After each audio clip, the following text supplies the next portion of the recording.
Welcome back to my channel. In 1964, the United States was in the middle of a turning point. It was a time of cultural upheaval and political shifts, of new beginnings and uncertain futures. The country was still processing the aftermath of President John F. Kennedy's assassination just a year before, and the Civil Rights Act of 1964 was about to become law, ushering in a new era of equality and justice. The Vietnam War was escalating, and the Beatles had just landed in America, changing the soundscape of a generation.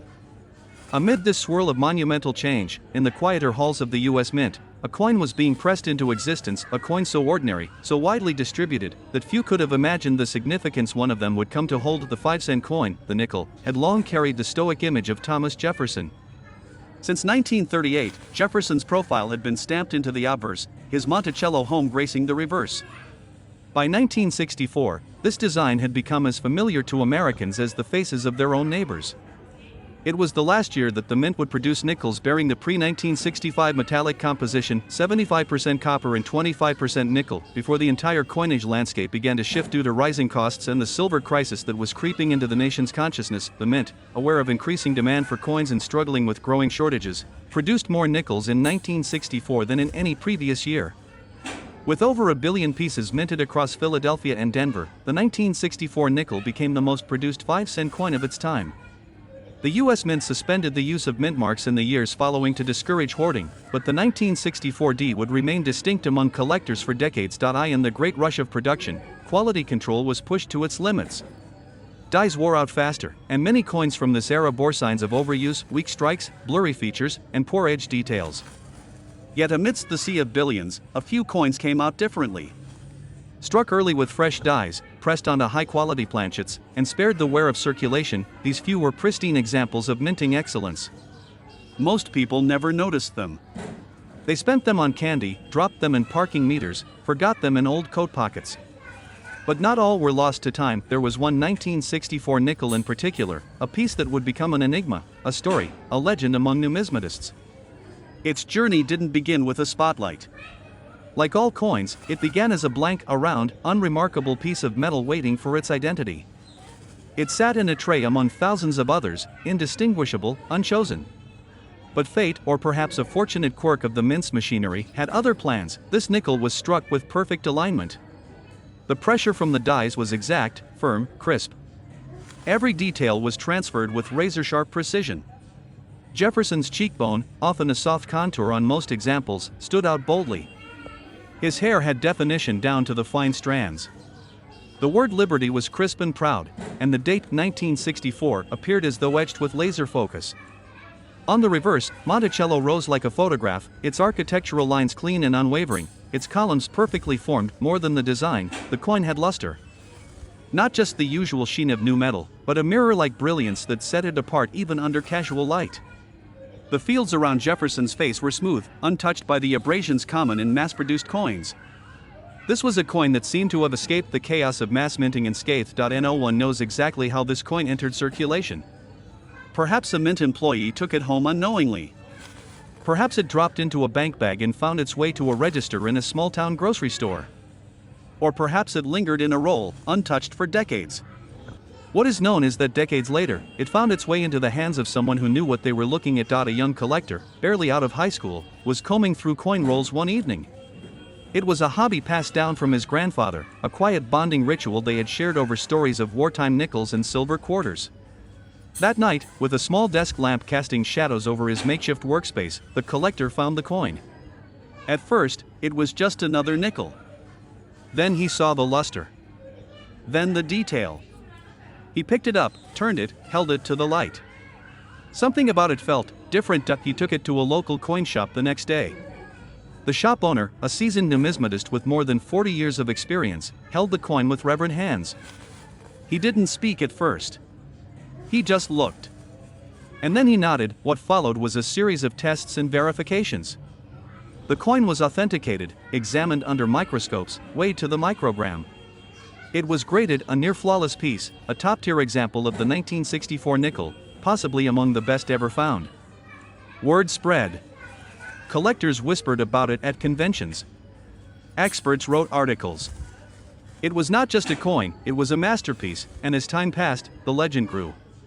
Some speculated that it was an experimental strike. Others believed it may have been a presentation piece accidentally released into circulation. Whatever its origin, its quality was undeniable. A relic of a time when the country stood on the cusp of dramatic change, captured forever in metal, its value today is not just measured in monetary terms. It represents the unexpected treasures that hide in plain sight. It reminds us that even the most common objects can carry stories, legacies, entire worlds within them. And for one collector, it became the cornerstone of a lifelong passion, a symbol of curiosity rewarded, of history rediscovered, and now, that single 1964 USA 5-cent coin, preserved in impeccable condition, stands as a testament to rarity, to timing, to luck, and to legacy. Its worth? An astonishing $105,000. The year was 1975. Across the United States, it was a time of reckoning and reawakening. The Vietnam War had just drawn to a close. Saigon had fallen, leaving behind echoes of conflict and the quiet, solemn return of American soldiers. The nation was emotionally fatigued, economically uncertain, and politically wounded. Watergate was still fresh in the public consciousness. Trust in leadership was strained, but Americans were resilient, clinging to their communities, to music, to the everyday patterns of life that offered a sense of stability. On street corners, record stores buzzed with the soulful sounds of earth, wind and fire and the electric energy of Queen's latest hits. Families gathered around black and white televisions, flipping between Saturday morning cartoons and tense news bulletins. And in the backdrop of it all, there existed a quiet, constant hum, the clatter of commerce, the chime of coins being dropped into vending machines, laundromats, and phone booths. Among those coins was one that no one would have given a second glance to at the time. It was small, unassuming, just 5 cents, but it would one day become the kind of treasure that numismatists dream of discovering. It was a Jefferson nickel.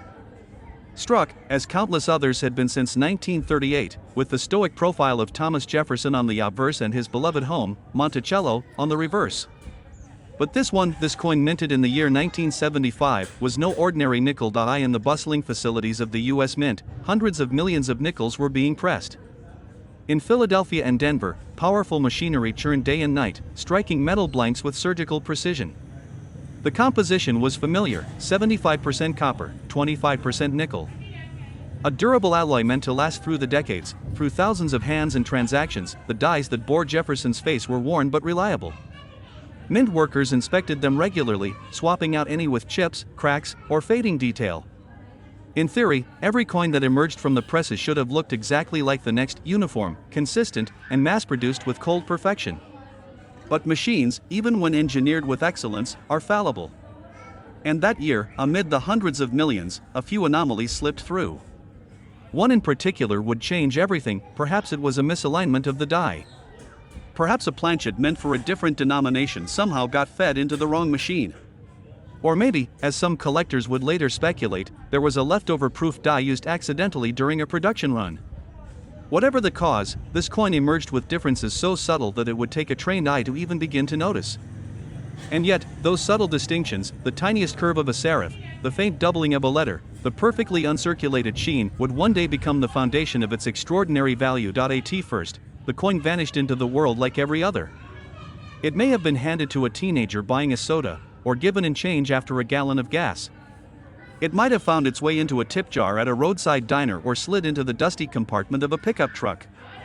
For years, it lived in anonymity, tossed, traded, spent. No one knew what it truly was. No one realized they were holding history in the palm of their hand until decades later, when a coin collector in Oregon, known in the community for his meticulous eye and patient curiosity, found something strange in a jar of old change he'd inherited from his grandfather. The coins had sat untouched for years, collecting dust in an old Folgers coffee tin on a wooden shelf in the garage. When he opened it, the smell of metal and motor oil hit him, a scent he remembered from childhood visits and lazy Sunday afternoons. He began sorting through the coins, expecting nothing more than a pleasant trip down memory lane. But then he saw it. First, it was the luster.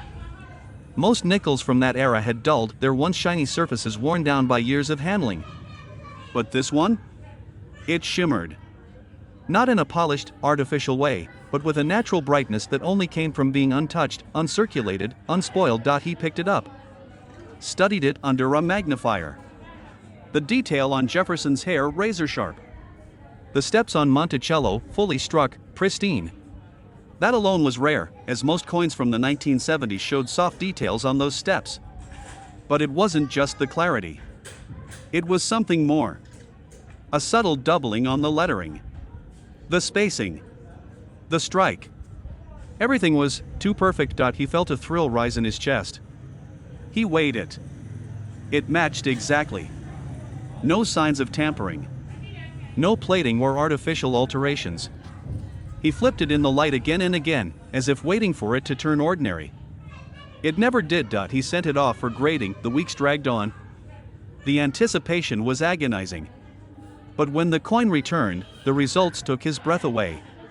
The grade was high, exceptionally high, and the accompanying analysis confirmed it. A 1975 Jefferson nickel with a rare die pairing, full steps, and an error that placed it in an ultra-elite category. Word spread slowly at first. Quiet murmurs among serious collectors. The kind of backroom conversations that take place at numismatic expos behind velvet ropes and locked display cases. But eventually, its story could no longer be contained. It became a legend, an urban myth made real. A common coin, once passed through countless hands without notice, now revered as a marvel of minting and circumstance. Collectors hunted for others. Some claimed to find similar examples, but none matched the quality. None carried the combination of error, condition, and clarity that made the original so unique. It stood alone. Years passed, and the coin's value rose steadily. It was studied, written about, featured in specialty journals and collector databases. But what captivated people most wasn't just the rarity, it was the idea that something so ordinary could, by pure chance, become extraordinary. It was the hope that maybe, just maybe, a forgotten nickel in a dusty drawer could turn out to be a treasure. The coin traveled, carefully stored, rarely handled, always revered. It was shown at private exhibitions, shared at educational events, studied by young numismatists who dreamed of finding their own diamond in the rough, but only one could claim the title. And as of today, that very 1975 Jefferson nickel, the one that emerged from an uncertain time in American history with a quiet brilliance that escaped notice for decades, has been valued at an astonishing $115,000. Not because it was flashy. Not because it was encrusted with gold or born of myth. But because it was real. Because it was rare. And because sometimes, greatness hides in the most unexpected places. The world moved a little differently in 1988. Music came from cassette tapes that clicked and hissed with every rewind. The glow of CRT televisions lit up living rooms across the country, casting shadows of sitcoms and late-night news on the walls lined with wallpaper that hadn't changed in years. The Berlin Wall still stood, stubborn and cracked, as whispers of revolution began to ripple through Europe. In America, optimism floated just above the surface, caught between the final years of the Cold War and the birth of a digital era no one quite understood yet. Kids rode their bikes until the streetlights came on. Parents clipped coupons. Grandparents read the paper with a quiet seriousness. And in the background of it all, coins clinked in pockets, vending machines, and glove compartments, always present, always unnoticed. One of those coins was small. Dull gray. Just 5 cents. The kind of coin you wouldn't even think twice about if it slipped between couch cushions or clattered to the floor. It was a Jefferson nickel, struck in 1988. It bore the same familiar face Americans had seen for decades, Thomas Jefferson staring off to the left, stoic and steady. On the reverse, Monticello stood with timeless grace, domed and symmetrical, echoing the ideals Jefferson held so close. But this one coin, indistinguishable to almost everyone, was not like the others. Not even close. Inside the vast, echoing walls of the U.S. Mint, machines roared with mechanical life. They hummed, hissed, and slammed, their rhythm as precise as the tick of a clock. Day and night, they pressed countless planchets into coins. The presses never slept. Each nickel created was supposed to be perfect, same weight, same dimensions, same design. A uniform army of small metal discs ready to do their duty in an economy that rarely noticed their presence, but perfection in such numbers is a myth. And every now and then, amidst the millions, the machinery whispered a quiet rebellion. A planchet slipped in that wasn't quite right. A die struck with too much force. A misalignment too subtle for the human eye. And yet, those anomalies, those accidents, were where magic lived. The 1988 nickel that would one day be worth more than houses, cars, and retirement funds combined was born in silence. No celebration, no fanfare. Just a hiss, a clang, and the fall into a pile of others. It looked like every other coin that year. Same size. Same color. But hidden within its smooth ridges and flat surfaces was a secret it would take years to uncover. The coin entered circulation quietly. It may have bought a stick of gum, helped cover a bus fare, waited in a waitress's tip jar for someone to scoop it up at the end of a long shift. It lived among lint, other coins, and forgotten receipts. And that's exactly what saved it. Because for the rarest coins, survival depends not on discovery, but on being overlooked just long enough. Decades passed. The world changed in seismic ways. CDs replaced cassettes. The internet arrived. The Berlin Wall fell, and cell phones shrank from bricks to sleek rectangles that could fit in your pocket. Coins, however, stayed mostly the same. People still used them, still tossed them into jars and change trays. And in one small town, an aging man began to sort through his collection of spare change, as he did every winter when the cold kept him indoors. He wasn't a professional collector. Not exactly. Just a man with patience, a magnifying glass, and a fascination for the idea that something ordinary could be extraordinary. That maybe, just maybe, there was a story hiding in the things most people ignored that day. He poured a box of nickels onto the kitchen table. The room was quiet. Only the sound of coins clinking against the wood. He scanned them one by one. Worn dates, smoothed edges, faded steps on Monticello. But then, he paused. One coin felt different. The shine wasn't quite right. It had a certain luster that caught the afternoon light differently. He picked it up, turned it over slowly. Jefferson's face seemed sharper somehow. The lettering was unusually crisp. The rim perfect. And the steps on Monticello, every single one was there. Bold. Unworn. Complete. He grabbed his tools. Weighed the coin. Measured it. Studied every detail under magnification. That's when he noticed the doubling. It was slight. Most wouldn't see it without knowing where to look. But there it was on the date. A doubling of the digits.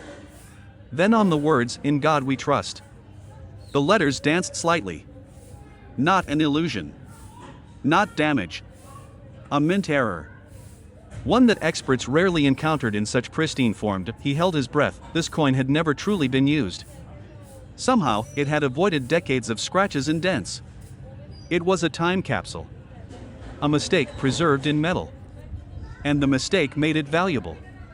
But its condition made it priceless. He submitted it for grading, careful not to even breathe too hard on its surface. Weeks later, when the results came back, the coin community began to buzz. It wasn't just the grade, which was near perfect. It was the combination of a major mint error and uncirculated perfection. A unicorn in a herd of billions. There were whispers. Then phone calls. Then private inquiries from serious collectors. People who had hunted rare nickels their whole lives without ever finding something quite like this. Not just a double die. Not just full steps. But a coin that looked like it had time traveled out of 1988, untouched by the world. It was studied, scanned, documented, and confirmed by the most respected graders in the country. Not just valuable, unique. For a long time, the man who discovered it kept the coin close. It sat in a velvet-lined case on a shelf above his desk, a silent reminder that patience pays off, that history hides in plain sight, and that treasure sometimes jingles rather than glitters. He never needed to rush. The coin's story told itself. It wasn't just metal, it was memory.